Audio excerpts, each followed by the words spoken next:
The college football experience, Pitt Panthers 2025 season preview episode on the Sports Gambling Podcast Network is brought to you by Underdog Fantasy. Underdog's got a brand new offer for new customers. Play just $5 and get $50 in bonus funds when you sign up with our promo code TCESGPN. So do that. And remember, as always, folks, too, let it ride. This is Brian Bosworth, a.k.a. The Boz, and you're listening to SGPN. Let it ride, brother. Peace out. Boz out.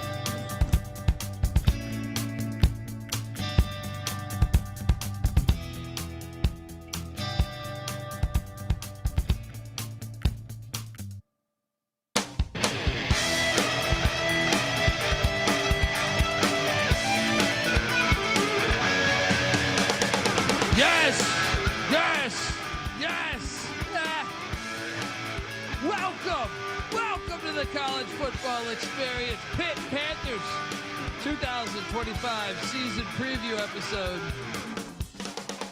Yes, that episode is finally here. People have been asking about this one, so the fans are still out there.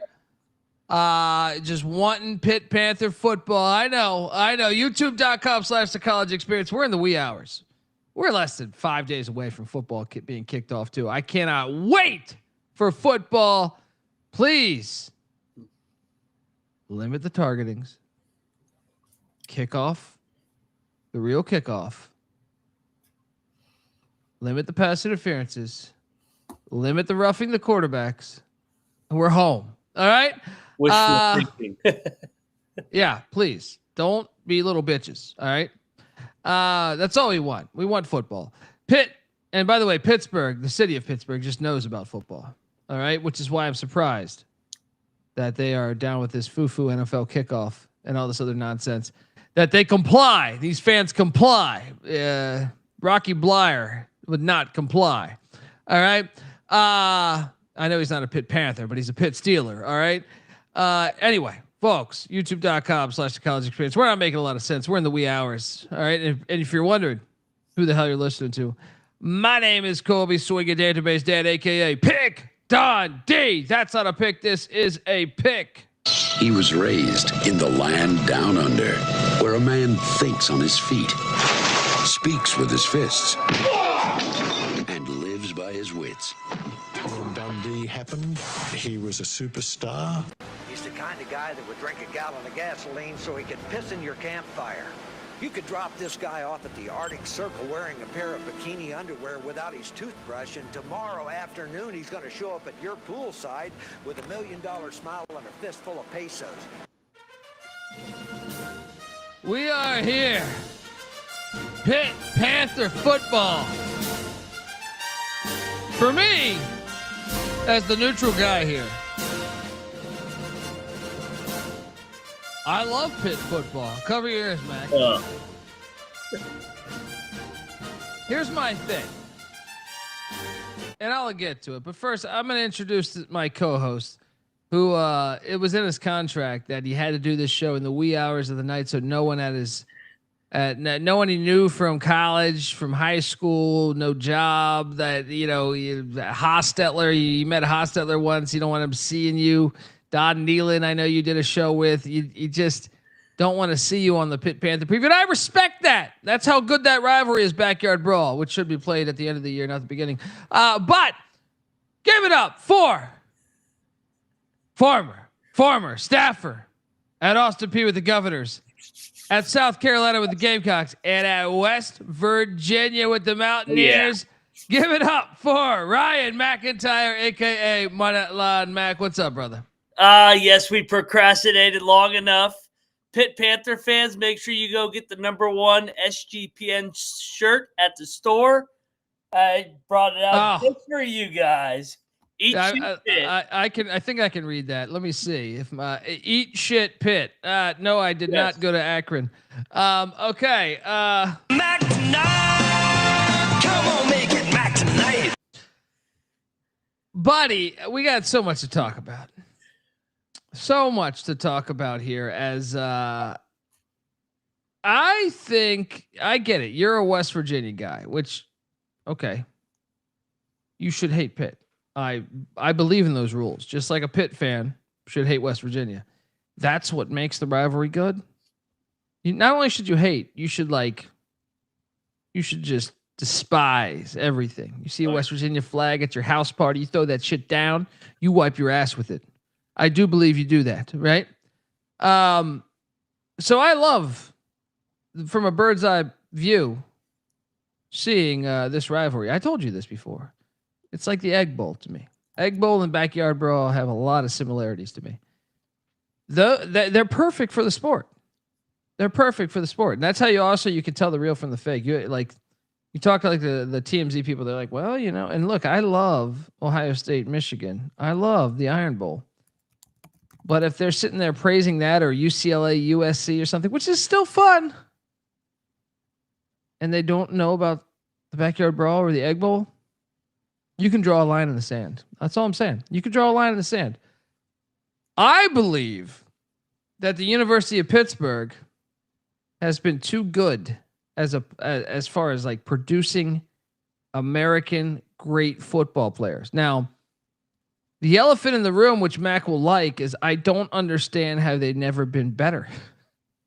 Yeah, they underachieved. I really believe that I honestly believe you could put their all-time team up against anybody in the nation, and I think they'd probably win. It's almost mind-numbing to me. You are in Pittsburgh, Pennsylvania, which actually, to me, that area of the country, that is football.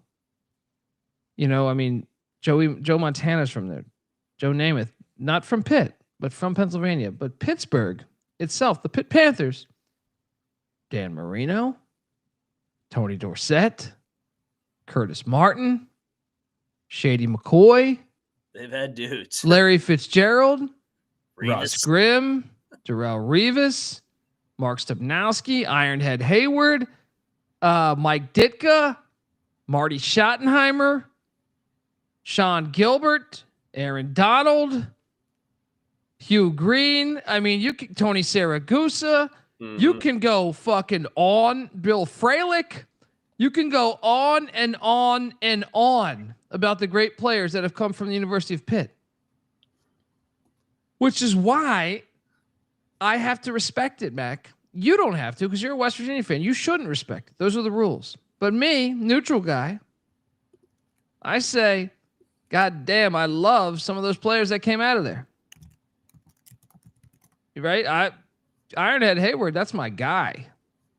Russ Grimm, that's my guy. You know what I mean? So I have a long respect for the University of Pittsburgh. Now, they did some things in the late 90s, early 2000s that will never be forgotten by Pitt Dundee. But anyway. Show? What's that? Is that in the slideshow? That is in the slideshow. YouTube.com/The College Experience. Get on over there. Yeah.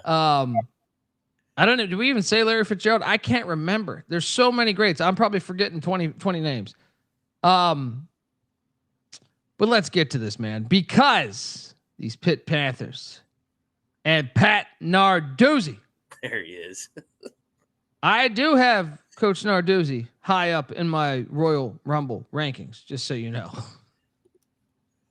There's not many coaches you will say, hey, fuck you, dude. And you should expect an ass whooping. He will, I think, whoop your ass if you do that. 72-56 all time, 9-4 in 22. And remember, I think he had a double-digit win season in 21 with Kenny Pickett. 3-9 in 23 and 7-6 in 24.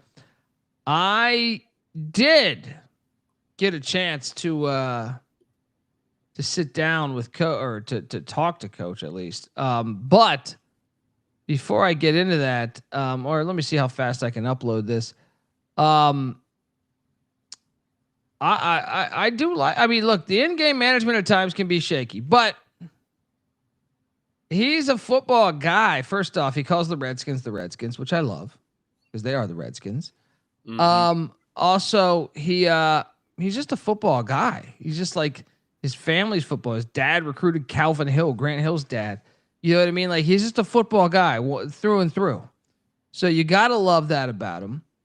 But at times, that Penn State game, I know a lot of people make fun of, including myself. By the way, here we go. got into the basketball tournament, okay, and it's been a while since March Madness. There's teams that got into the tournament that had losing records in the conference. How does that happen? Like, really? We have teams with losing records getting into the tournament. Like, that should not happen because of, so there's, there shouldn't be any gimmies in any conference, any sport, whether it be the National Football League, college football, or NCAA basketball. How do you feel about Leach's idea of 64 teams? May he rest in peace, or Drinkowitz 1 in 30? Rest in peace. I like his wedding advice better than that. Look, quick little snippet, but one of the things that he said right after this that I didn't film, unfortunately, was that the Backyard Brawl should be protected at all costs. He said, and this is him, Mac, you got to give him respect for this. He said, college football is about traditions and rivalries, and we've started to steer away from that, and we've lost our minds. We need to preserve the Backyard Brawl. So I know you hate Pitt, but where you at with Coach Narduzzi? Because you got to admit, God damn it, he was right there. I actually like Narduzzi. If he was the coach of any other team, I would be a huge fan. Look at that dirty smuck on his face. He's a good troll. He does a good job of getting under people's skin. You laid it out. He's a football guy. He worked for D'Antoni at Sparty. He was with Brian Kelly at Cincinnati. I actually think he's very entertaining. And the only thing I will push back is we're so in his head about the batteries flying at him off the bus when they come to Morgantown. Dude, they just outlawed the tortillas at Texas Tech. What's going on? You're a football guy. He's scared of a couple of batteries. It's like, come on, Nardog.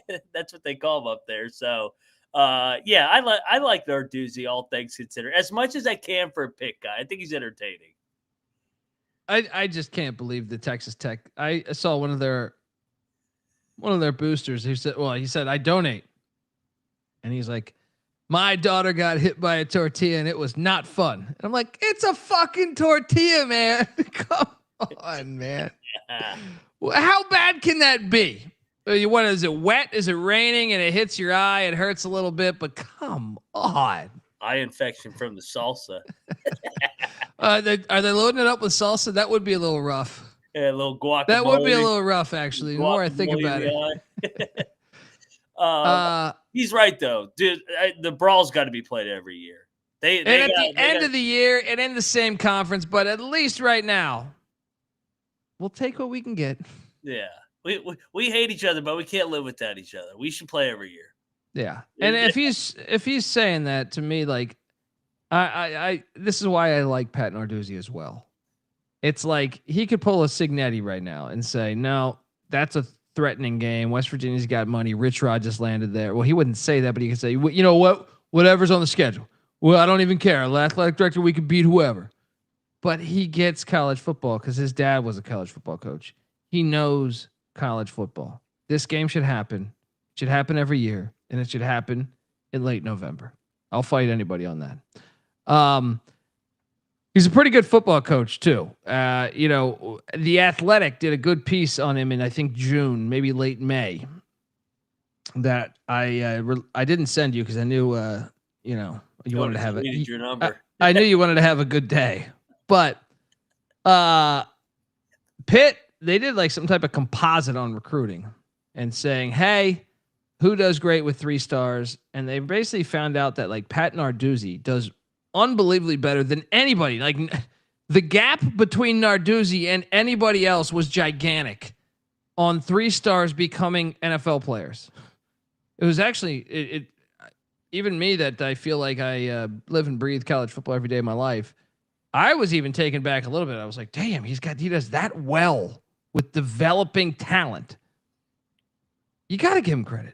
And I know some people say he's on the hot seat. They got a new athletic director. They got a new school president. You read that article, you're like, I don't know, maybe we should keep this guy, because I was like, man, you take a 3-star. Now, I think some people would say Pitt should be getting 5 stars. Pittsburgh is a football city, great history. Why are we not getting the most elite talent? But at the same time, Narduzzi said, I don't need that shit. I'll turn this 3-star into a 5-star. If you get a chance, check out that article. Fascinating stuff. The offense this year, Cade Bell, because we know Narduzzi is a defensive guy. Cade Bell is the son of Kerwin Bell, who, if you are old enough like me, he played quarterback at Florida way back in the day. Kerwin Bell is currently the head coach at Western Carolina, and that, let me tell you, that offense flies at Western Carolina in the FCS, top 15 right now preseason.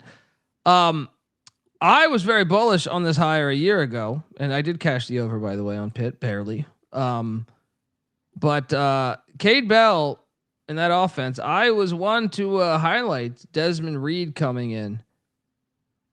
And I just want my flowers a little bit because he was ACC Newcomer of the Year. That's a real award. They gave it out to him. But anyway, Cade Bell, I think, is cutting edge. I think he's a future football coach. And I think his pop should be an FBS coach, in my opinion.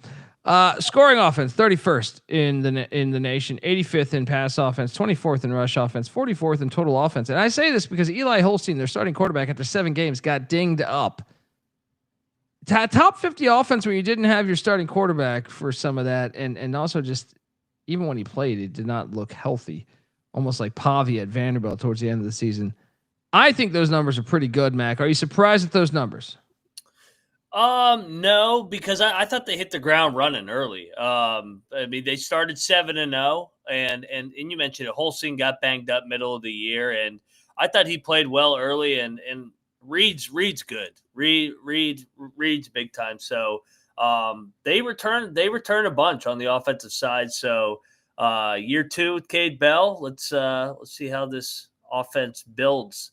I don't know if it's build because they finished so poorly down the stretch. Look, I want to key in on this offense and follow the script of the show, but Rob Donaldson's a longtime friend of the show. Great guy. Do you agree that with Pitt Dundee that he's a good football coach, Mac, and Pat Narduzzi? He has his moments. He's in game, to your point, in game management. I mean, electing to kick the field goal against Toledo in the bowl game rather than go for the win made no sense, because then you would just go with a 2-point conversion off. That makes no sense. Why would you not go for it at the 1-yard line? But he said, no, I'd rather elect to go in a 2-point conversion off from the 3-yard line. But I think he defensively, he's a really good coach. I think just developing talent, he's very good. But I would agree. In-game management is probably one if you're evaluating him. But that doesn't mean you're fireable.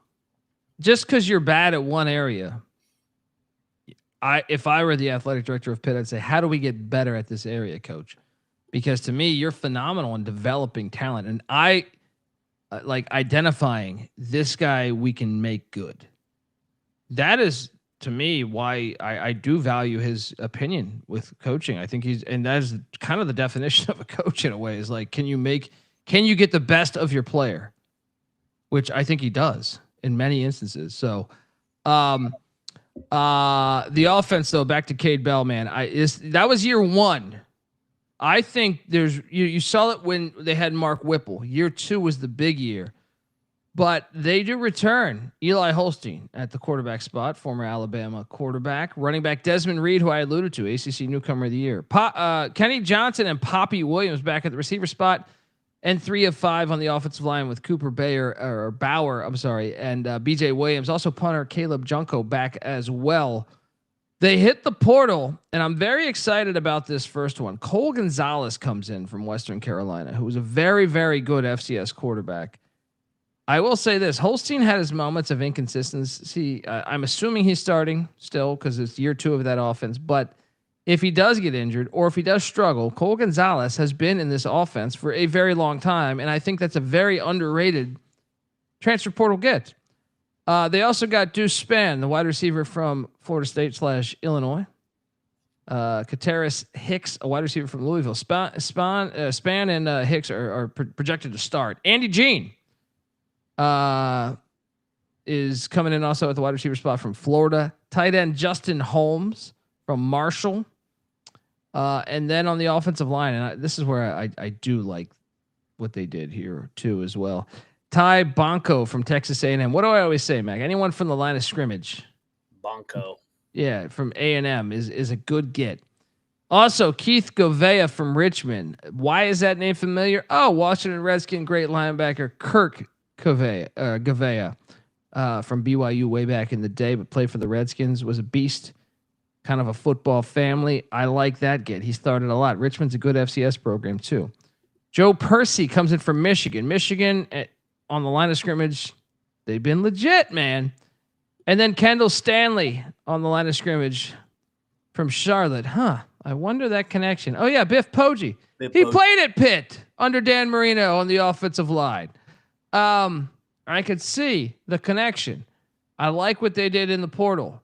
I like the fact it's the second year in this offense. I like the fact they returned that much production. In my opinion, they are going to be much better than 44th in the nation. How about you, Mac?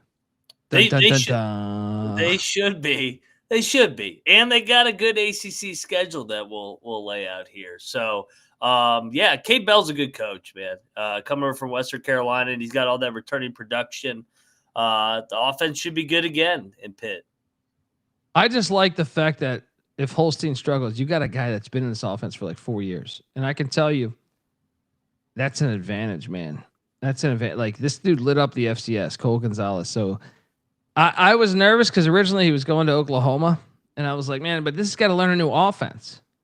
It's not the same offense with Arbuckle. And then I was like, oh, he's going to Cade Bell shit. So he's going to be the same offense he's been in for years. I like that get. I wonder how much we see him this year. Defensively, Randy Bates and Pitt. Now, I was talking to Phil Steele today. Check out the Sports Gambling Podcast episode with Phil Steele where we actually talked about Pitt's defense at one point in that episode where we're saying these numbers kind of lie to you because Pitt actually got after the quarterback better than they did the year before when they were like they were much better. I forget the exact number.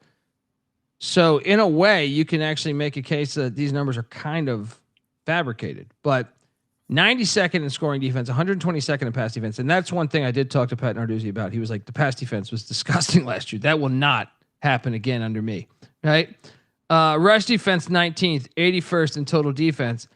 Randy Bates does I think is a very good defensive coordinator, but I was Phil Steele. If you go listen to our episode, I was taken back by that because I think their QB pressures or their sacks, whatever it was that we brought up, it was interesting because they actually were one of the better in the country. So it's weird looking at this. It almost defeats the stat in a way to a certain extent, but the pass defense, I would say, was certainly weak.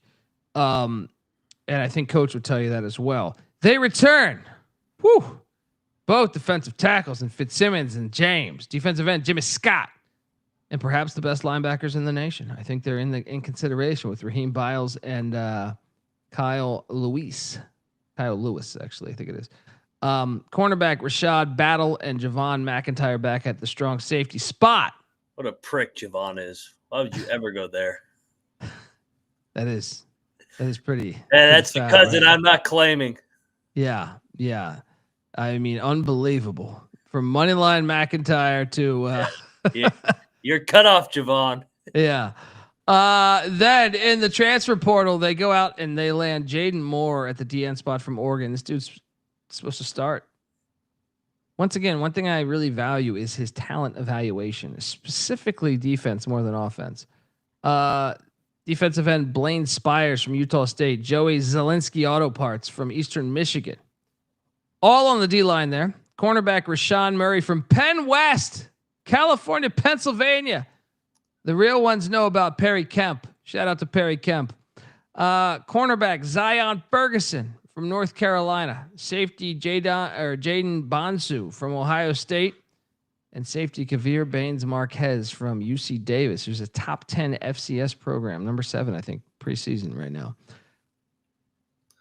I am just going to trust what I mean, look, maybe I'm biased because I talked to coach, and this is why maybe you should cover your ears, Mac. But I'd like, he meant it when he said the pass defense will never be that bad again. To me, I was like, yes, sir. I believe you. Do you think the defense improves past 81st? I would think so. With all those guys coming back and the portal guys, and Bates has been with Narduzzi for almost a decade now. I think he's going into 7th or 8th year. So there's a lot of staff continuity there. I'm kind of surprised that a Narduzzi defense would be that low ever, because that's they're super aggressive, and I think that true. Actually cooks the books a little bit for them. I was thinking about that because I was like kind of blown away by Steele's stat that he gave out today, and I was like, they are fucking aggressive, and when you're that aggressive, you can get burnt a lot, right? It must have been when Toledo lit him up at the end of the year for 48. Shout out to Dan Savage. Let's go. And may the Schwartz spirit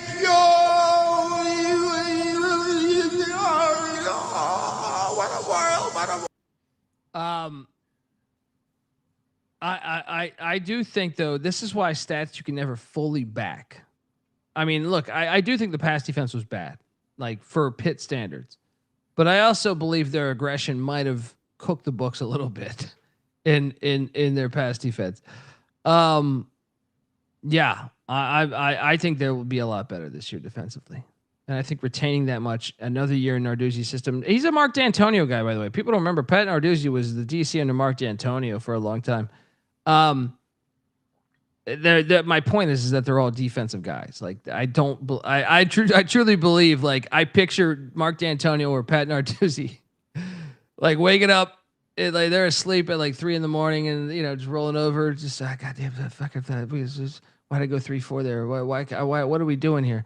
Right? That blitz package was wrong, right? And he's in his sleep, just it's bothering him. 122nd pass defense. How the fuck were I? Honey, what are you doing? 122nd pass defense. What are we doing? I hope it keeps him up all night. Yeah. No, I think it does. If one thing I know about Pat Narduzzi from meeting him, I do believe this guy breathes football or lives and breathes football nonstop. I think nonstop. We're gonna get to the schedule and go game by game on the schedule. And we're also going to talk about state of the program, because one thing I will say is, like, state of the program, we know this. They should be better with how much talent. I mean, I just named like 30 Hall of Famers. You know what I mean? There should be a lot. May? Did I not name Mark May? What's that? Mark. They are investing more finally in their NIL. I think the old Mountaineers woke them up a little bit with how much we're investing on our end. So they finally, I think, have woken up a little bit, because they weren't spending nearly what they should have been spending with the resources they should have. Look, I know we're already getting there, and I got to read an ad, but I'm saying, in my opinion, Pitt should be a top 15 team every year. Based on historically the amount of good football players that have came out of Western Pennsylvania and Ohio right there, I don't know why you're not better historically. That has nothing to do with Narduzzi. I think if anything, Narduzzi's brought him back to life a little bit. I'm talking about the previous coaches for a long time. I don't understand how you weren't better. I remember as a kid watching Curtis Martin. Curtis Martin was actually behind Billy West at the running back spot. Once again, coaching. And I love Billy West, but I'm just saying they started Billy West over Curtis Martin a lot of his career. And you're like, what are you doing? I mean, both are good running backs. You should have a 1-2 punch like that. But that's a perfect example of, like, you had a very talented team. I think Alex Van Pelt was his quarterback. Played in the NFL. And so it's like, man, how the fuck weren't you better these years? Anyway, we'll get to that. But before we get to state of the program, I got to tell you folks, College Football Experience Pitt Panther Edition. It's brought to you by MyBookie.ag. Yes, MyBookie is your place to bet on every single sport, including all the summer sports. MLB, CFL, WNBA, golf, tennis, racing, car racing, horse racing, any type of racing.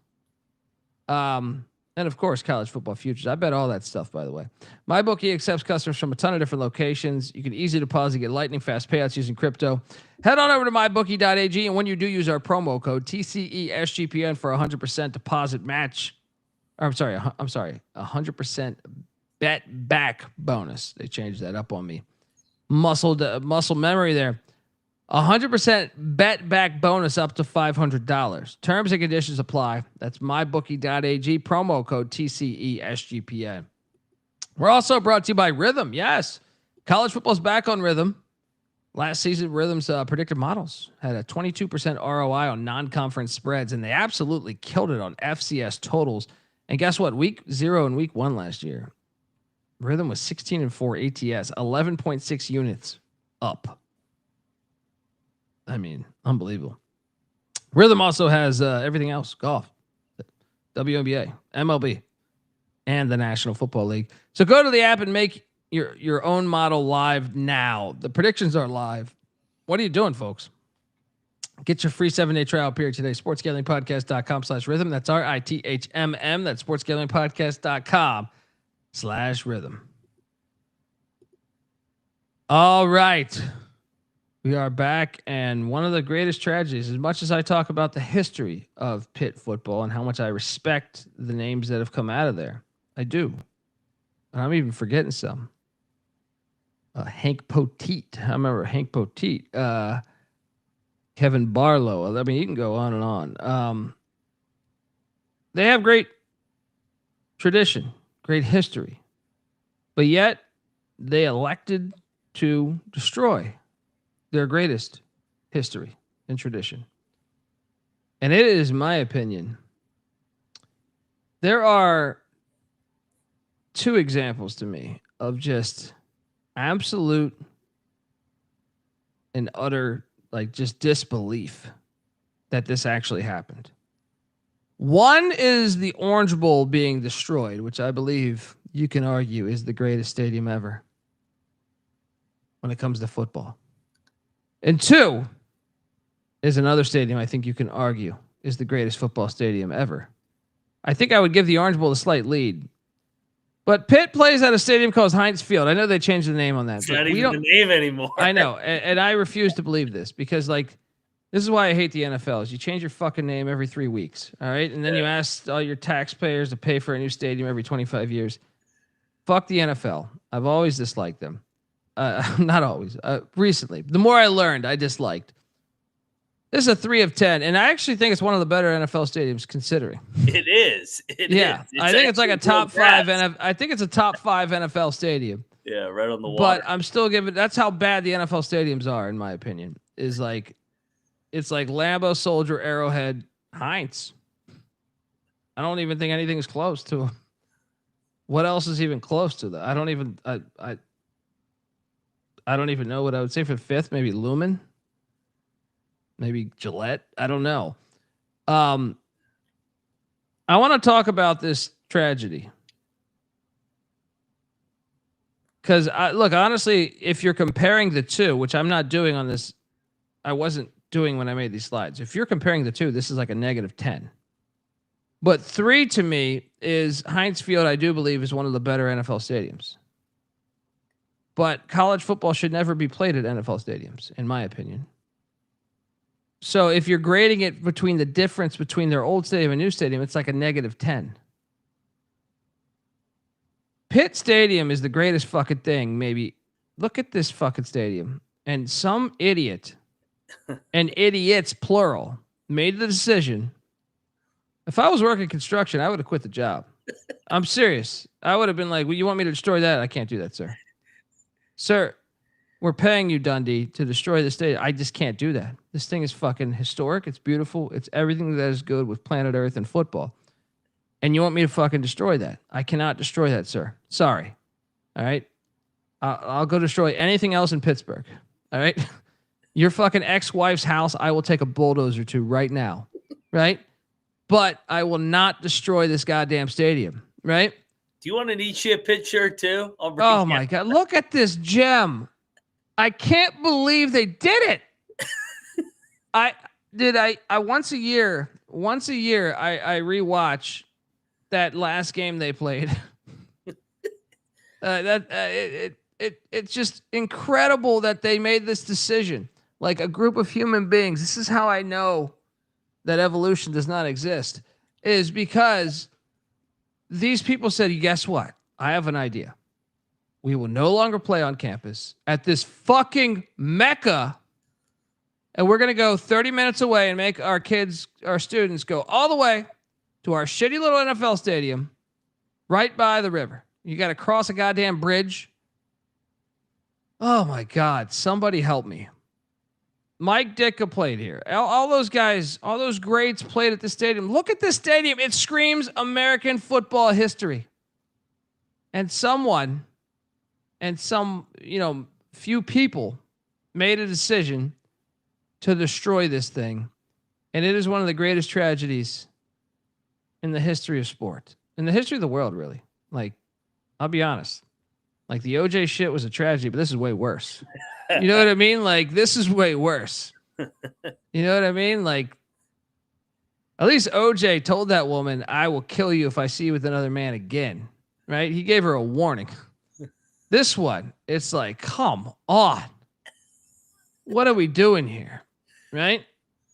What are we doing here? Look at this stadium. It was so perfect. And you just, look, I'll be honest. I shed a tear when I saw this. Who's working that bulldozer? I want to know who the fuck is working that bulldozer. All right. You want a social security number? I do. I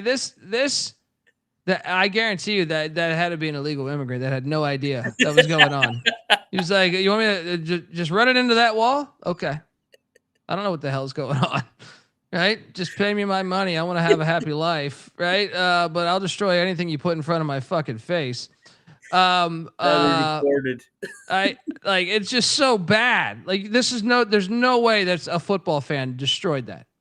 And there's no way that this guy, because most construction guys, you would think they come home American construction guys, which I know, trust me, that number is declining, right?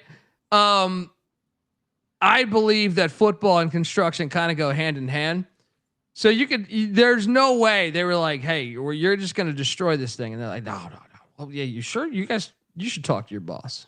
I don't think you're making the right decision. I think your orders, you must have got them confused. Those orders are confused. This had to be an illegal immigrant stealing this, or, stealing this, not stealing this, destroying this. Jesus. And I don't blame him. I don't blame you just following orders. You don't know shit about American football. You're just sitting there saying, okay, yeah, I'll take this fucking bulldozer. Give me this Bobcat. I'll work this goddamn Bobcat. We don't have one of these like this over here, right? It's just, I can't believe it still. It's been 25 years, and this is what they move into. Shout out to the internet. This had to be a West Virginia fan that I think did that this. was me at 3 o'clock in the morning my sophomore year. I do have some Pitt toilet paper over there. I mean, this is just so tragic to me. And you move it to Heinz, and this is where they really made it look nice here. I don't be deceived, all right? Because it looks more like this. Yeah. This is a Pitt college football game, 30 minutes away from campus. I shit you not. This is a Pitt college football game, 30 minutes away from campus. It's just so disappointing. It's just so disappointing. I don't even want to do the rest of the episode, dude. Like, I'm out. I didn't want to do right it from the fucking start. Once a year I always get a nice screenshot to troll the Pitt fans on how shitty their attendance is. They never show up. Well, I wouldn't show up either. Except for West Virginia. They don't show up to any of these games. Well, I mean, like, why would you? It's like, I mean, I get it. Like, you can you sailgate there? I know it's on a body of water. I'm curious. I mean, I forgot, underrated sailgating there, but if that's possible. They made a movie called Striking Distance that I still think is one of the strangest movies ever made. About Pittsburgh PD out on the waters. Bruce Willis and John Elway. No, I'm sorry, Sarah Jessica Parker. I think that's me pissing on the stadium in the corner. I've been to the stadium, actually, dude. I went to it, but I like the stadium for an NFL stadium. It's a good stadium, but not for the Pitt Panthers. Well, especially when you destroy that gem. Oh my God, it's like destroyed Wrigley Field. It's like, what are you doing? And then being away from, like, college football should be played on campus. It should be played on campus.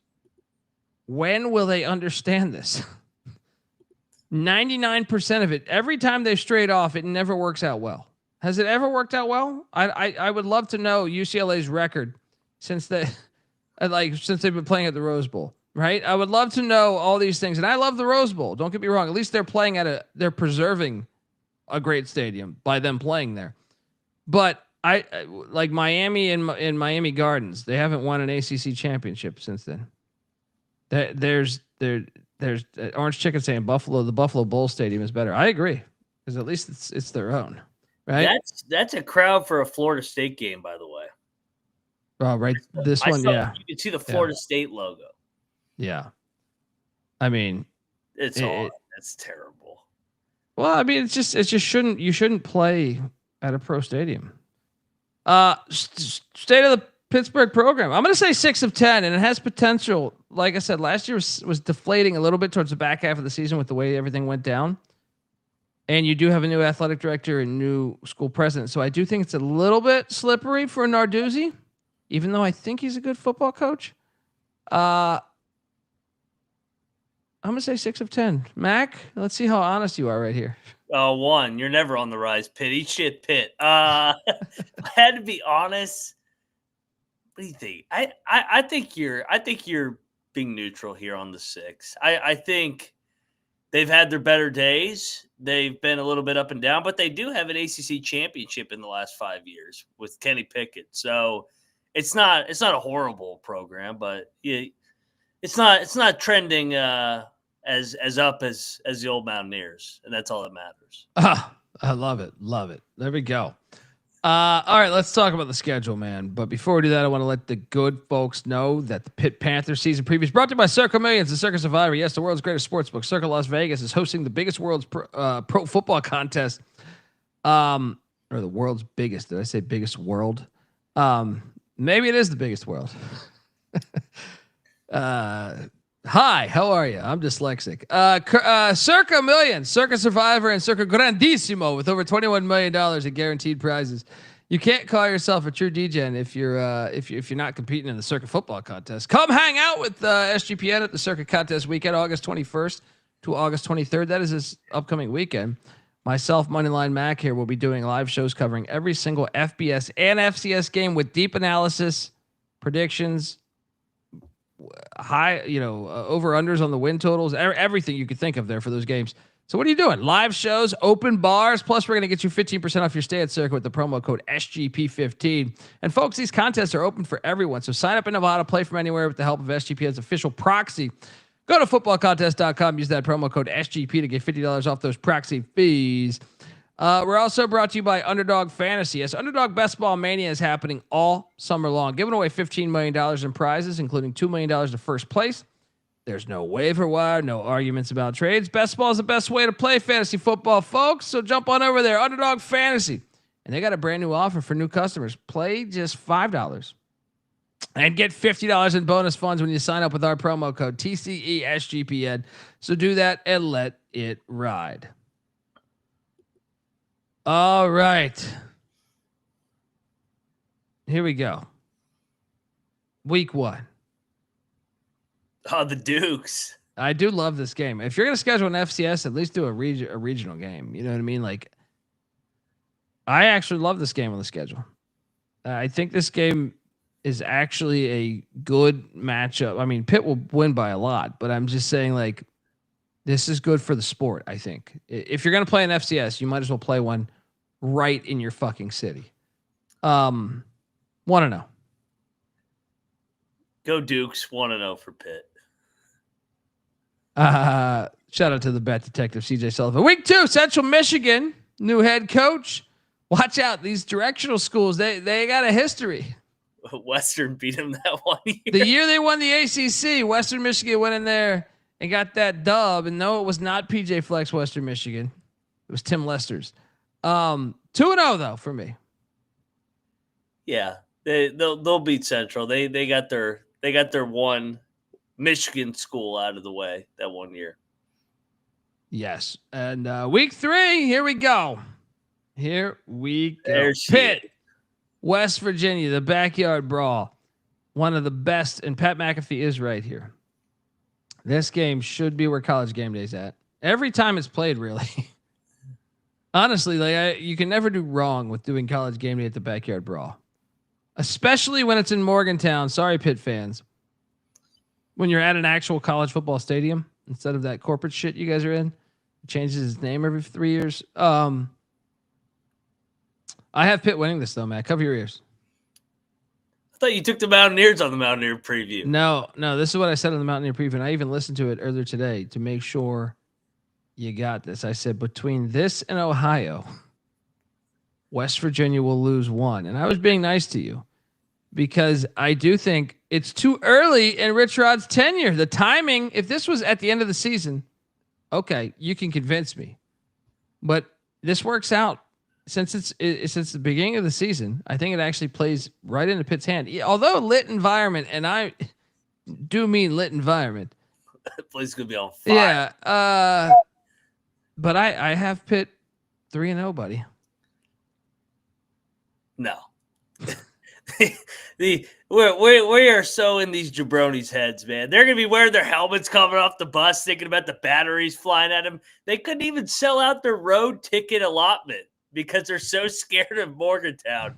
You cowards, 2-1. Eat shit, Pitt. Look, I would love it, to tell you the truth. As a college football fan, if Rich Rod got revenge, because that was kind of the game that I think many define. Yeah, that's what I'm saying. But I would love to see him get that upset there. But I got him 3-0. They come out of that bye week. Look at Ironhead Hayward. But Ironhead, what's with this thingy?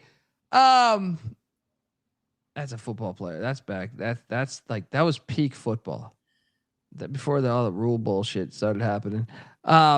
Then they come out of this, and Jeff Brom and Louisville, Louisville historically has been awful at Pitt, yeah, at Heinz or whatever the hell, acupuncture stadium, whatever the fuck they're calling that thing now.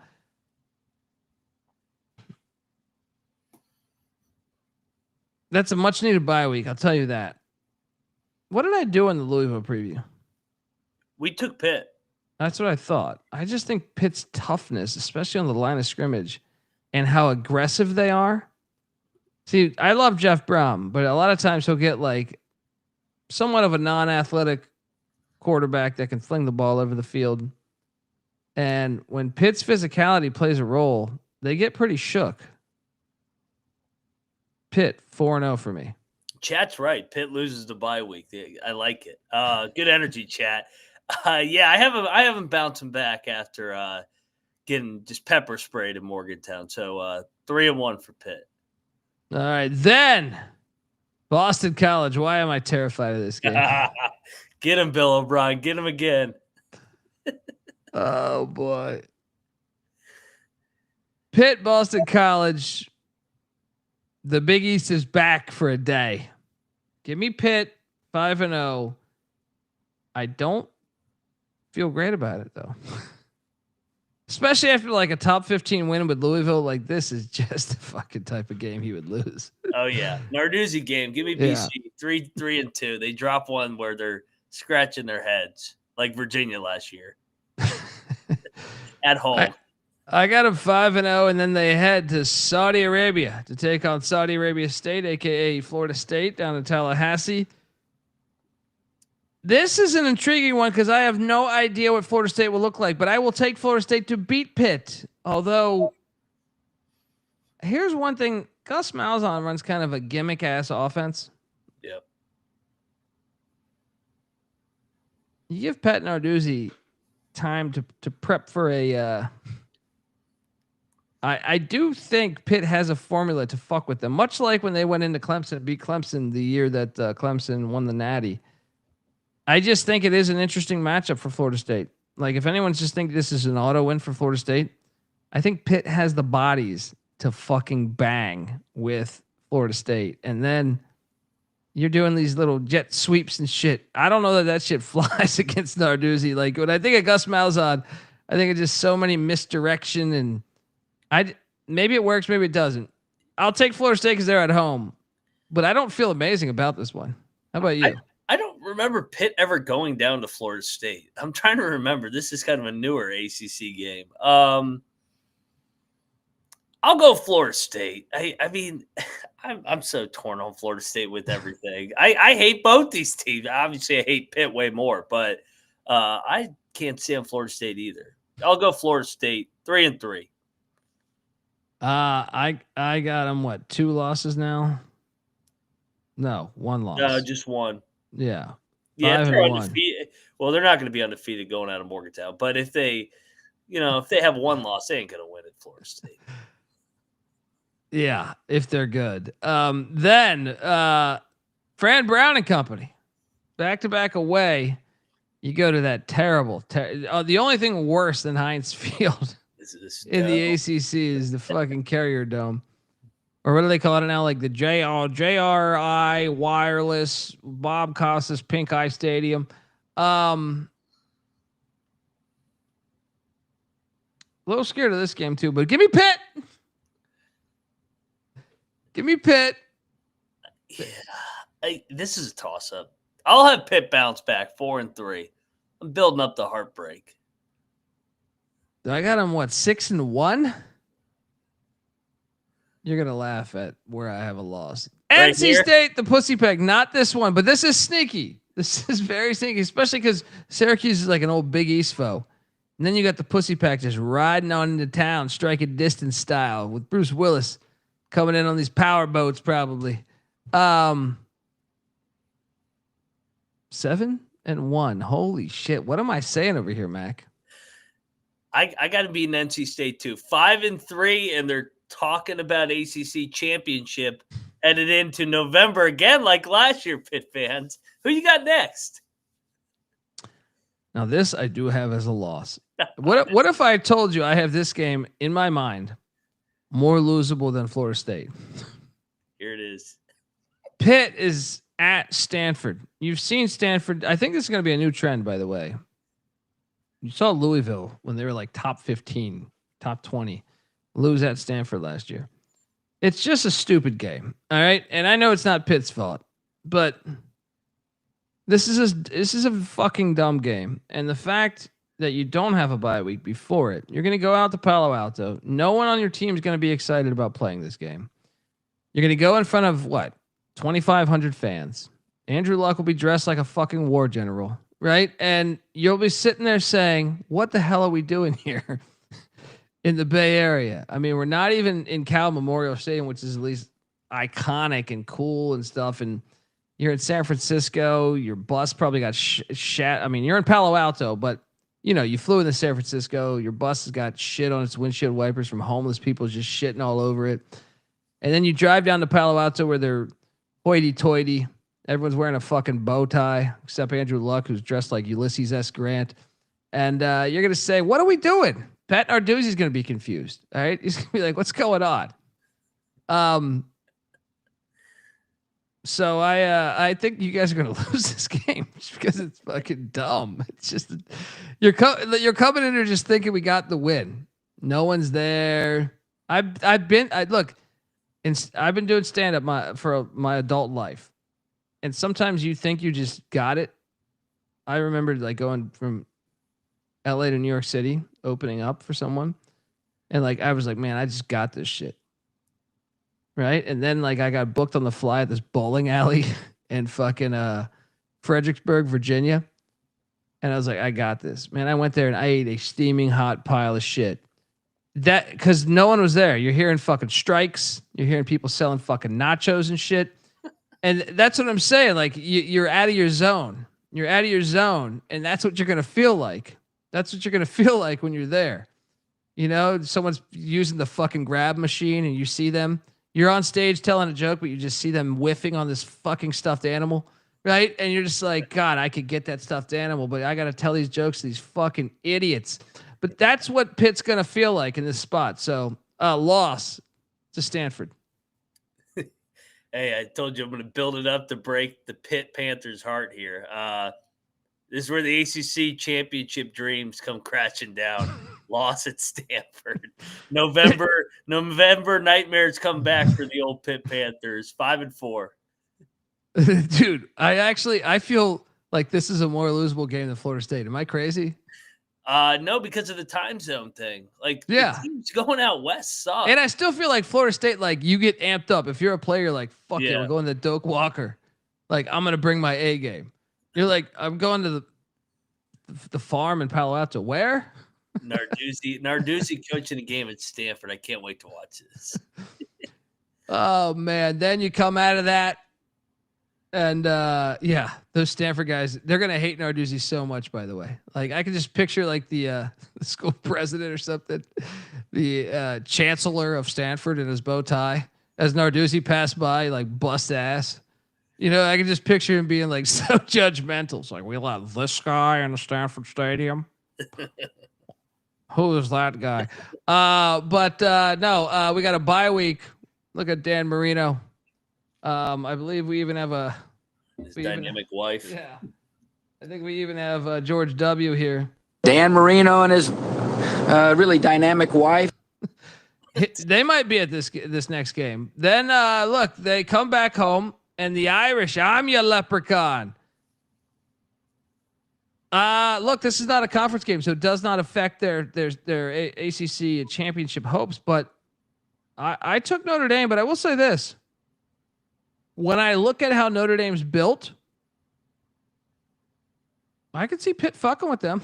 I'll tell you that. Like Pitt just to me is the type of team, like if we ever did one of those 2018 playoffs that they're talking about, which is 7 auto bids, fucking stupid. But I am in favor of a 2018 playoffs, just not the auto bid one.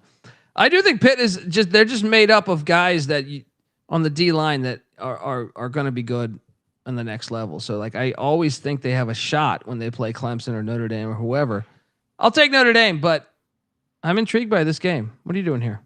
Yeah, I'm going to take Notre Dame. I just more talented, but to your point, this will be a physical ass game, and Pitt has traditionally gotten up for the Notre Dame game. 5-5.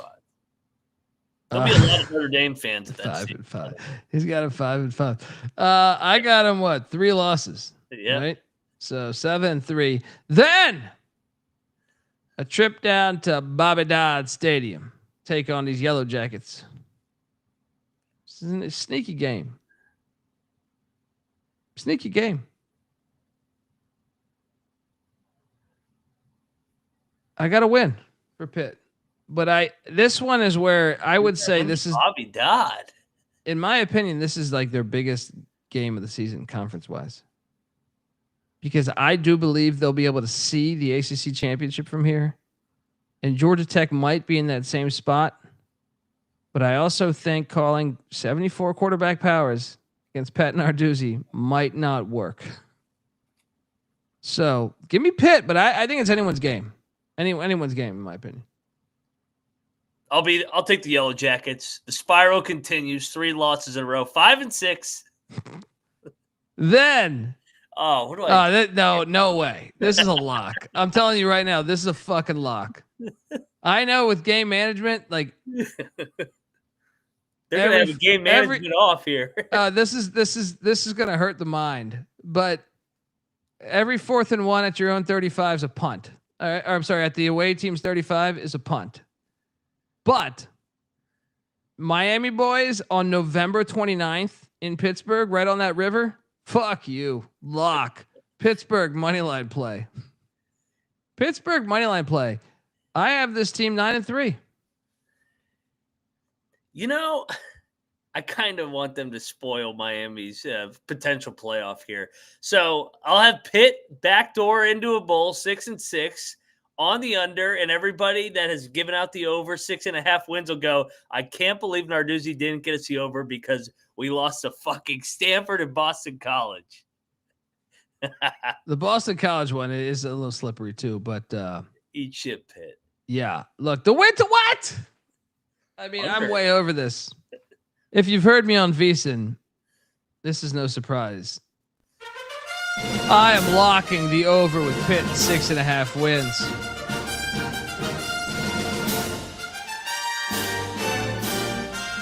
I also have a wager for them to make the ACC championship. Let me see what it currently is before I tell a lie. If it, but I did bet this. I have it in a parlay though. But to make the ACC championship, where is this? Why do I not see college football right now? 12-1. Yeah, I think it's 12-1 or 14-1, one of the two, to make the championship game here. Which I think there's a legit path for. I know you're a West Virginia fan, so I'm just talking to the audience here. Yeah. I will not be placing this bet. To make the title game.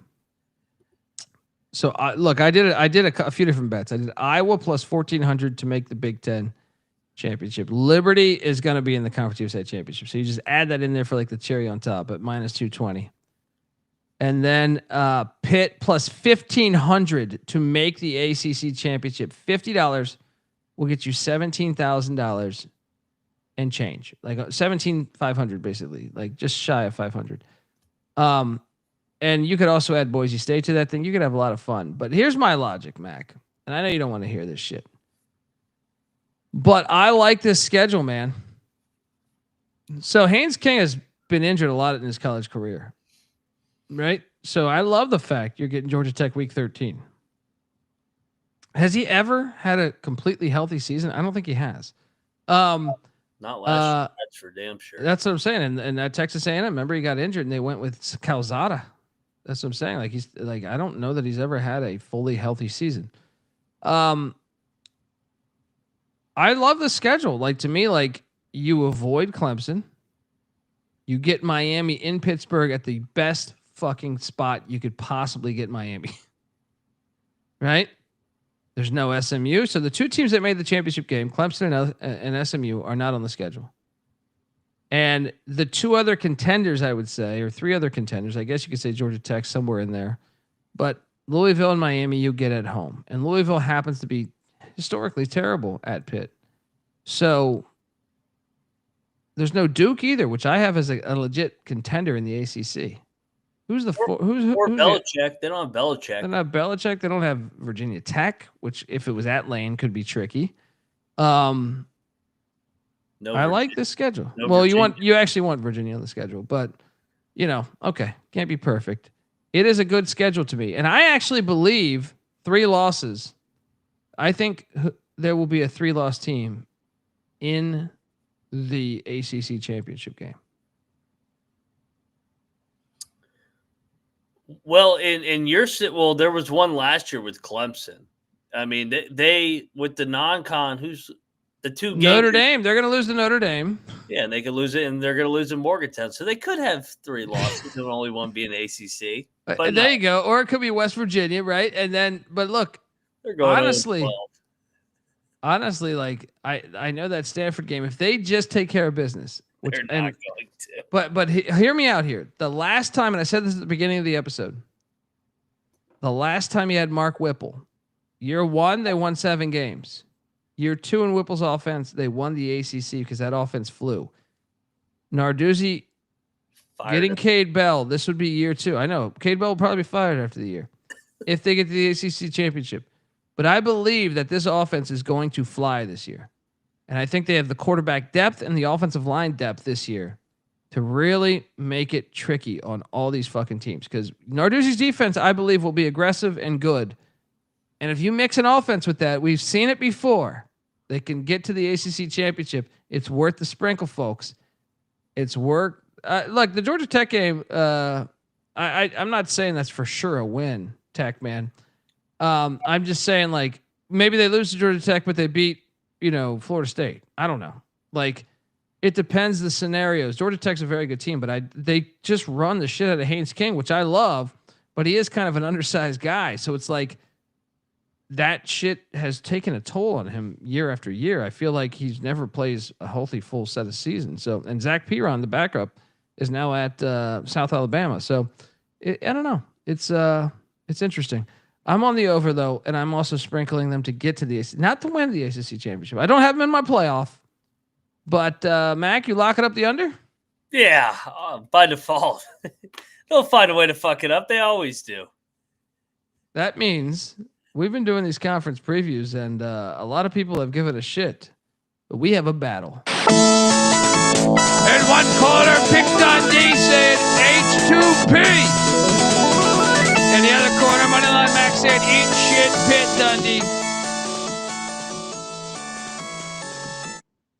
Now we're talking. Let's go. Folks, That's that caps off a triple header there. I got a great Pitt slideshow on the way out for the Pitt fans out there, honoring your football history, which is really rich. But tomorrow, good. I'll sign off now. See ya. Yeah, you talked Pitt. Now tomorrow we talk Pussy Pack. Oh, that's the next one, isn't it? And a computer randomly did that. Something's up. Someone was hacking into my shit. They're rigging the election over here. I see. we will also talk Georgia Southern football. Clay Helton. Somehow he's still there. Still there. And he plays at USC this year. And then we'll also talk Virginia Cavalier football.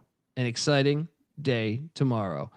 Can't wait for the football season, folks. Subscribe, tell a friend. YouTube.com/The College Experience. Also check out our Nixon tapes, our hidden episodes with coaches, players, conference commissioners, iTunes, Spotify. They're out there.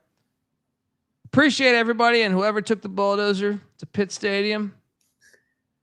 May terrible things happen to you. I already have a feeling karma got you, though. You know what I mean? You bit into that sandwich and had that fucking allergy that you didn't know, right? Like whoever did that, you're terrible. And the decision makers at Pitt that just said, "Hey, I got an idea. Let's destroy the most classic thing we have, right? We can play at the new Steelers Stadium. All right, it'll be fantastic." May God have mercy on your souls. All right. Till next time, folks. Enjoy the slideshow on the way out. This is the College Football Experience, Pitt Panther style. You better start thinking about yours. And we out of here.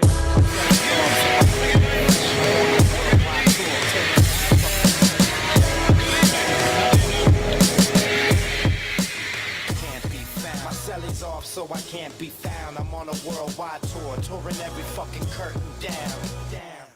They say the Lord watches over my sins, over my head, watching hair as it thins. Over the ledge, it ain't letting me in. There's still regiments and relevance to letting me win. Win, lose or draw. You ain't prepared unless you all ready to lose it all. Losing a brawl?